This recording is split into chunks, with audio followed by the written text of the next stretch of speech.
Bom, pessoal, boa tarde, né? Então, dando prosseguimento à nossa disciplina aí de metodologia, né? Essa seria a nossa quarta aula de metodologia, tá? Então, a gente vai continuar falando um pouquinho da parte de ciência, tá? Vamos falar um pouquinho do que a ciência tem de interferência para nós, né? E vamos falar um pouquinho também sobre o pensamento científico, tá? Então, hoje a gente vai comentar um pouquinho dessa parte aí do pensamento científico, tá? Então, a ciência, pessoal, ela pode ser classificada, por exemplo, pelos níveis de ciência, tá? Então, a gente pode ter aí, em termos de titulação, você pode ter um doutor, que tem um nível maior de ciência, tá? Você pode ter um mestre e pode ter uma pessoa graduada, né? Em termos de graduação para ciência, né? Então, a gente tem vários níveis científicos, né? Níveis de ciência. E a gente tem os pós-doutores, né? Normalmente, a gente tem na graduação a iniciação à ciência, né? Que é através da, dos PIBICs, né? Que é os programas de iniciação científica, né? Os PIBICs ou os VICs, quando a pessoa é voluntária, né? E nós temos também a parte do... Depois que a pessoa passa para a graduação pelo PIBIC, ela entra no mestrado, onde ela vai iniciar a sua carreira como pesquisador, né? Então, normalmente são mais 2 anos de trabalhos árduos, né? Vocês vão ver aí durante o curso, né? Que o mestrado é uma coisa puxada, você tem que estudar, né? O pesquisador trabalha de dia, estuda à noite, é bem complexo, mas eu acho que faz parte da vida acadêmica da gente, né? E depois chegar ao doutorado e depois até um pós-doutorado, alguma coisa assim, que são pessoas que vão estar especializando um pouco mais, né? A gente nunca para de especializar na parte científica, tá? A ciência, pessoal, trabalha com um trinômio, tá? Verdade, certo? Sempre. Então a gente está em um período, né, onde muita gente tem questionado a ciência. A ciência sempre tenta trabalhar com a verdade. Tenta não, trabalha com a verdade, tá? Pode acontecer em alguns momentos da ciência acabar sendo manipulada. Isso não pode acontecer, tá? Então nós estamos vendo aí com a questão do coronavírus, né?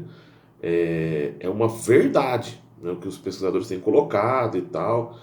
Muitas vezes se discute a ciência por quê? Devido ao método, devido ao local onde foi feito, por exemplo, muito na área agrárias, né?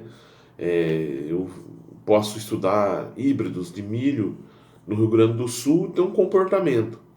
Estudar esses mesmos híbridos de milho em Mato Grosso e ter outro comportamento. Então, você pode ter diferenças. E isso a ciência tem que ir elucidando, porque a ciência não é dona de todos os saberes, né? A ciência elucida algumas coisas, né? E ela tem a capacidade de classificar, né? E colocar, fazer a metodologia, né? Mais correta, né? Ou metidificar, né? Vamos dizer assim, tá? Então, ela busca a verdade, tá? Ela busca as evidências, né? Vocês vão buscar evidências, por exemplo, né? Durante a dissertação do mestrado de vocês, vocês vão estar buscando sempre essas evidências, tá? E ela busca a certeza, tá? Então, só que nem sempre, por exemplo, é o que eu falo para vocês. Por isso que a ciência também é discussão.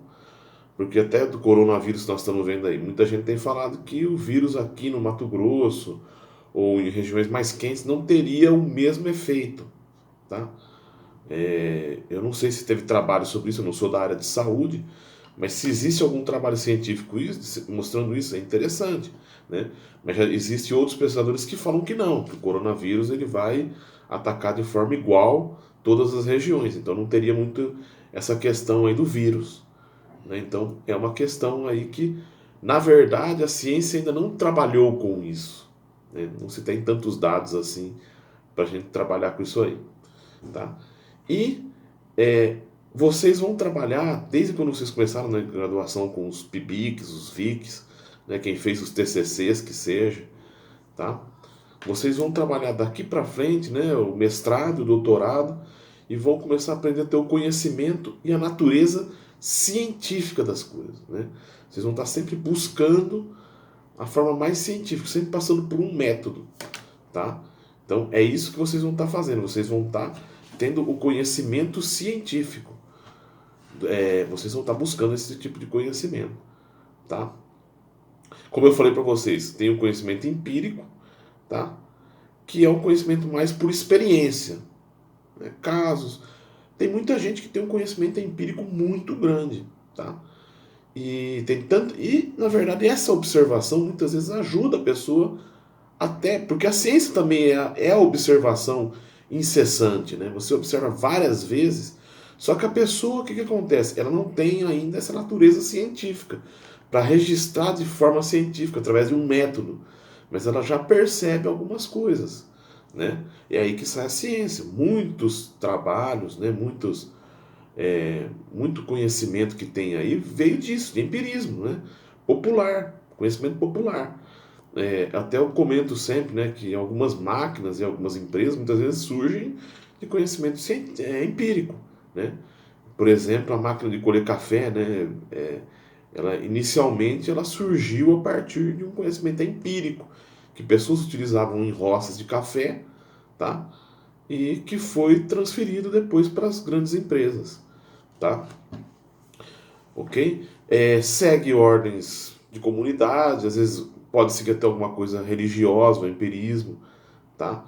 Por exemplo, a gente tem essa questão do consumo de manga com leite, né?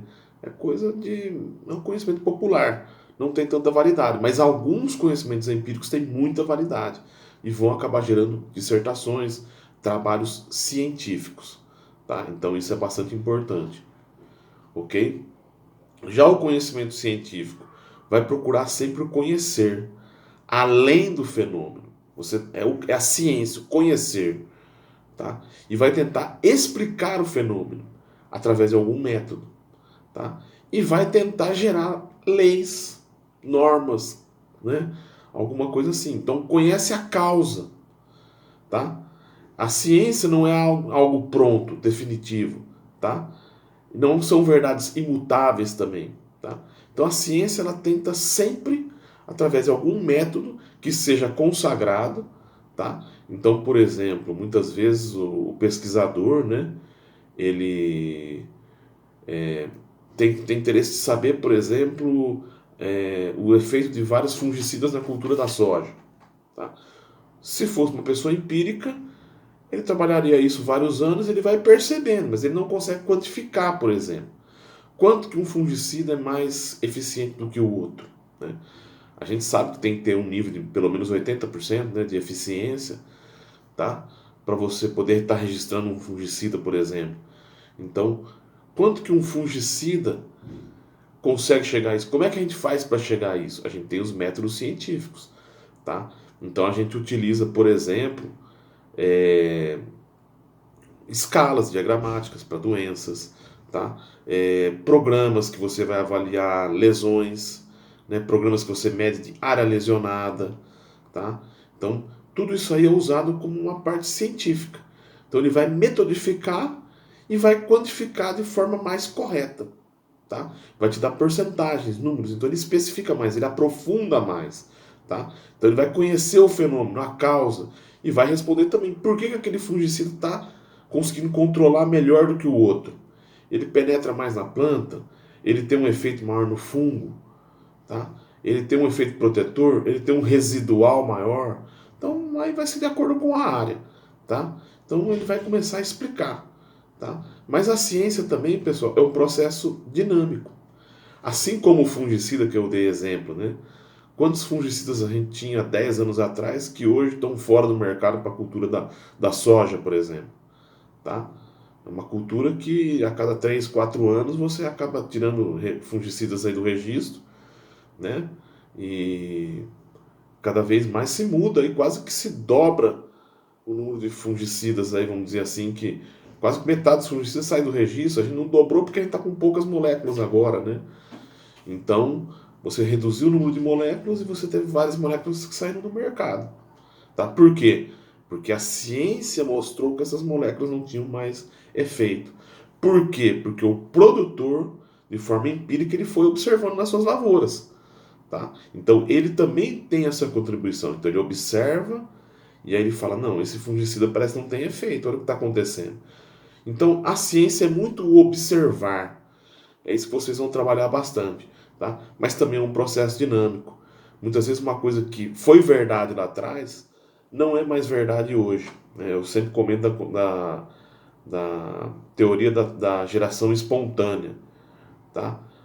Então acreditava-se na geração espontânea, né, no surgimento lá da mosca a partir da carne podre, e depois se verificou que não é bem assim, tá? Então veio aí depois a teoria da evolução e a gente teve outras teorias que vieram acabar com a teoria da geração espontânea. Então a ciência é muito dinâmica. E nos dias atuais a ciência está mais dinâmica ainda, né? Então coisas que eram verdade há 3, 4 anos atrás acabam caindo por terra, tá? Nós estamos vendo aí, por exemplo, desse do coronavírus, né? Existe um grupo de cientistas da UFRJ, eu acho que é o UFRJ de Petrópolis também, USP e algumas universidades internacionais dos Estados Unidos, me parece que eles quantificaram, né? Eles já codificaram o código genético do coronavírus. Então eles já descobriram o código genético do vírus, por exemplo, de forma muito rápida, coisa que não se imaginava há mais tempo atrás, né? Eu não sei se vocês são da época, por exemplo, da AIDS, né? Quantos anos demorou para que se conseguisse codificar os genes da AIDS, né?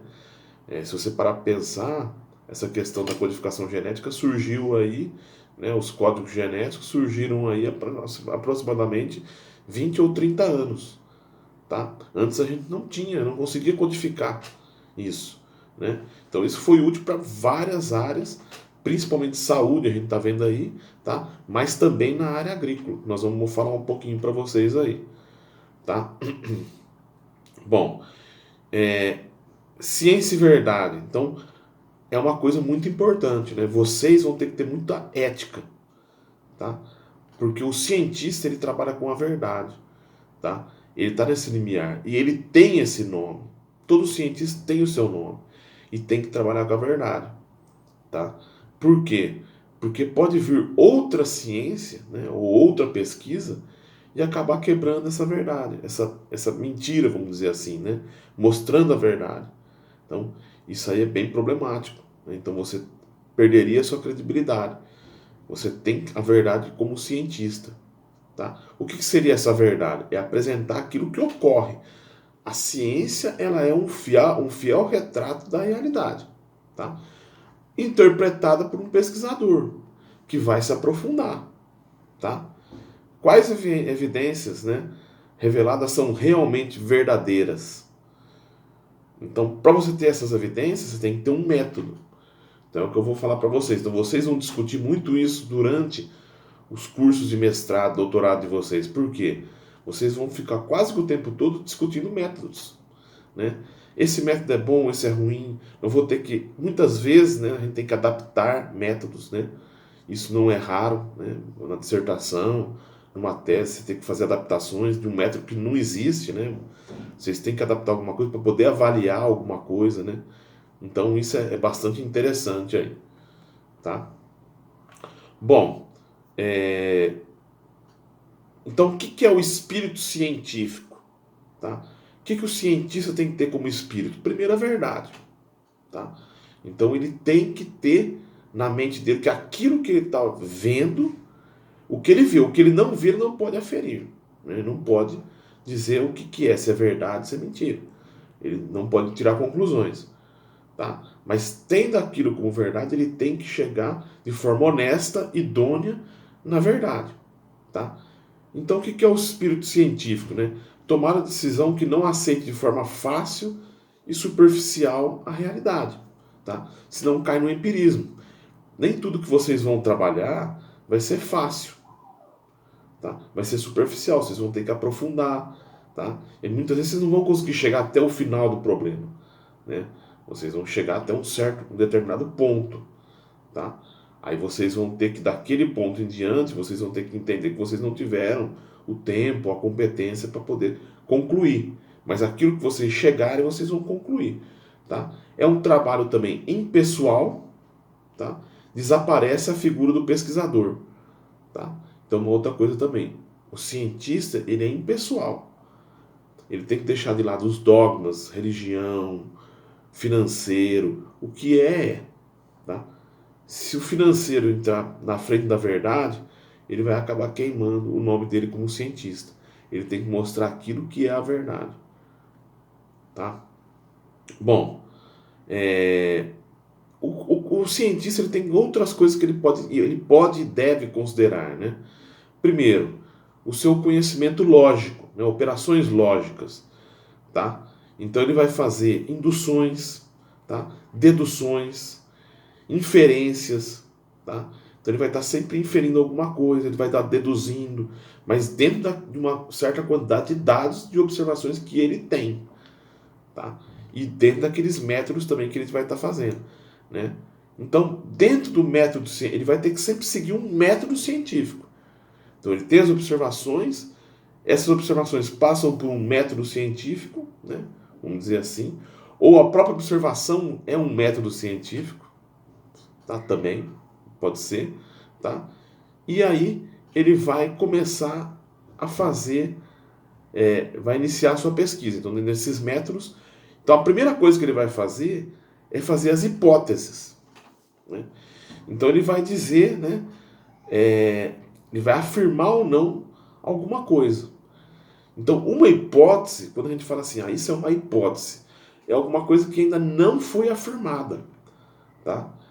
É alguma coisa que ainda, por exemplo, pode estar no mundo do empirismo, tá? No mundo ainda do conhecimento popular, tá? Mas já se tem uma observação, o pessoal tem observado, então criam-se as hipóteses. Por exemplo, a hipótese de que um determinado fungicida, um determinado adubo tem um certo efeito, vamos dizer assim, um certo resultado, tá? Ainda tem-se a hipótese, ainda não se foi testado aquilo, tá? Ainda não se foi, o fenômeno ainda não foi testado, não foi comprovado o seu fenômeno, né? Nós temos a tese, né? Vocês, na verdade, vocês vão fazer no mestrado dissertações, tá? Porque vocês dissertam, é um período menor, tá? Vocês não chegam a defender uma tese, apesar que é uma pequena tese, vamos dizer assim, tá? No fundo é uma tese, mas a gente não chama de tese, chama de dissertação, tá? A tese mesmo, no nome da palavra, seria quando vocês fizessem um doutorado, tá? Mas de qualquer forma vocês vão estar defendendo uma tese, tá? O que é a tese? A tese é algum tipo de afirmação que vocês têm e que vocês vão defender, tá? Mas a tese ela já foi comprovada. Então vocês tinham uma hipótese, fizeram as observações, usaram métodos e conseguem comprovar, tá? Então essa é a tese, tá? Vocês podem ter também a teoria, tá? O que é a teoria? É um conjunto de teses, mas que ainda não são comprovadas totalmente. Você tem pequenas teses que comprovam, vamos dizer assim, partes de alguma coisa que vocês pensam em solucionar, mas não resolvem tudo. Um exemplo, por exemplo, vamos colocar aqui, né, a questão dos fenômenos climáticos, né? Essa questão do aquecimento global, tá? Nenhum cientista consegue ainda cravar que o aquecimento climático está acontecendo devido, por exemplo, ao desmatamento da Amazônia, de florestas tropicais. Eles têm um conjunto de dados, tá? Eles têm teorias, tá? Mas eles ainda não têm uma tese comprovada. Eles têm pequenas teses comprovadas de regiões ou alguma coisa assim e tal, né? Mas não é uma tese ainda, tá? Ainda é uma teoria. Várias teses estão confirmando aquilo, estão indicando aquilo, mas ainda não é uma verdade comprovada, tá? Definitiva. Por exemplo, o aquecimento global. O pessoal tem dados, tem observado, mas não dá para dizer ainda o porquê, né? Alguns falam que tem a questão geológica da Terra, que nós vamos agora entrar na época de congelamento, e outros falam que uma coisa, então cada um fala de uma forma, tá? Mas por enquanto ninguém tem um resultado cravado, vamos dizer assim, uma conclusão que seria uma tese, tá? Outra coisa que vocês vão ouvir falar bastante durante o curso aí, né, é modelos. O que são modelos? Muitas vezes esses modelos são matemáticos, né? Esses modelos eles são feitos de forma que usem várias variáveis, né? Então tem várias variáveis que são utilizadas, são adicionadas nesses modelos, né? Então, por exemplo, se a gente for pegar os modelos climáticos, né? Então tem lá a velocidade do vento, tem precipitação, tem um monte de coisa, tem o histórico, né? Tem as séries temporais, né? E aí de tudo isso daí você vai ter um modelo. Normalmente equações matemáticas ou às vezes pode ser até modelos teóricos mesmo, né? Pode ter modelos teóricos, modelos de teoria também, tá? Mas que eles também não são 100%, vamos dizer assim. O modelo nunca é 100%, ele tem um erro, né? Um R. Na verdade é um R2, né? Um R quadrado que vocês vão estudar lá na estatística, né? Depois eu vou comentar, depois vocês vão ver mais na estatística melhor, né? Que ele vai ter tipo assim, uma porcentagem de explicação daquilo. Então, se você utilizar essas várias variáveis, você vai conseguir atingir esse modelo, vamos dizer assim, tá? Então, vamos um pouquinho para frente aqui. Bom, então a gente tem vários tipos de estudo na metodologia, né?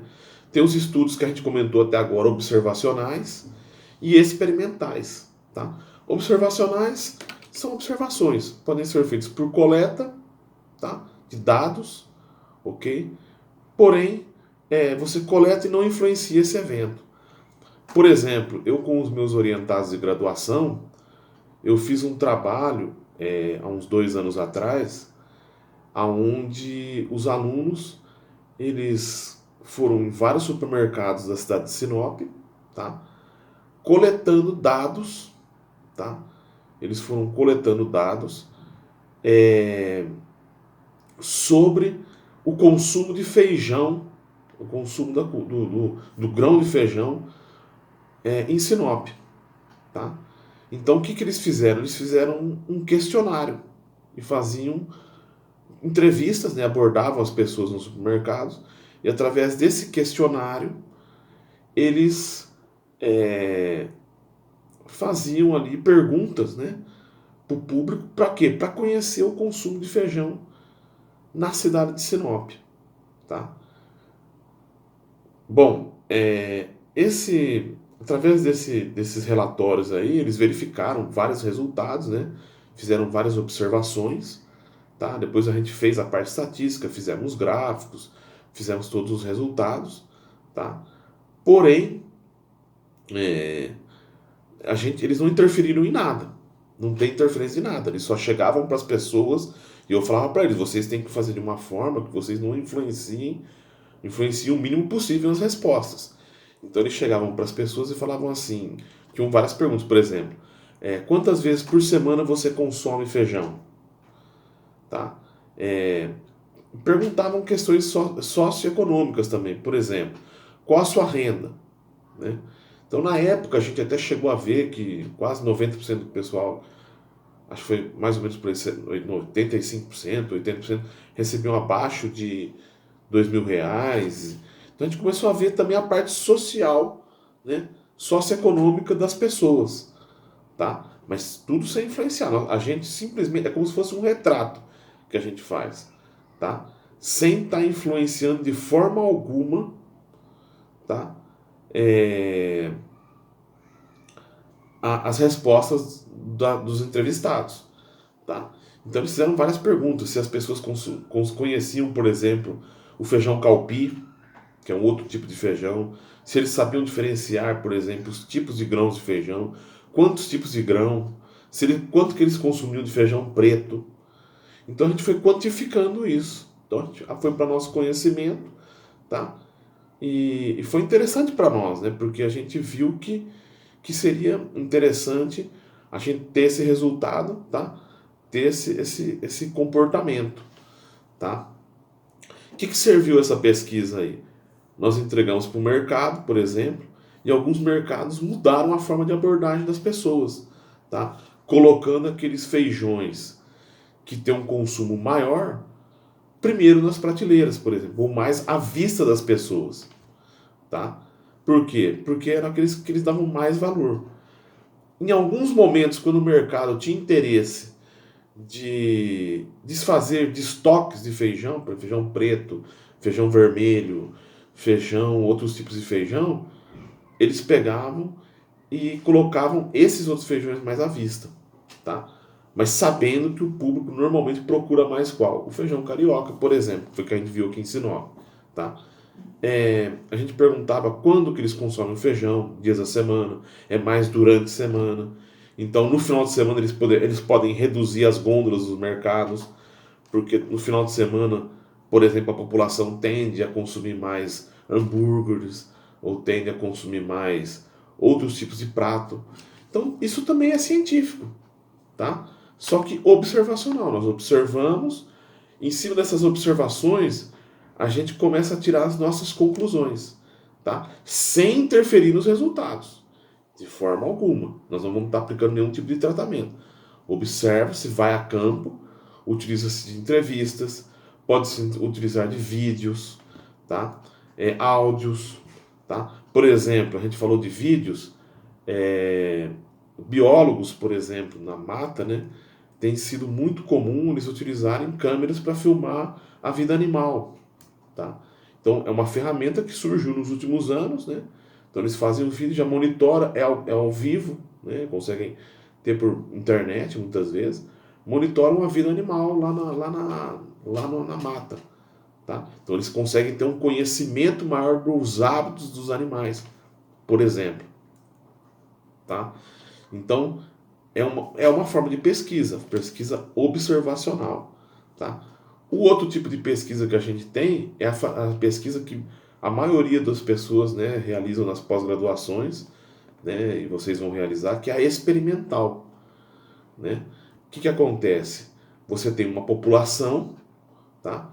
E vocês vão testar algum tipo de tratamento, tá?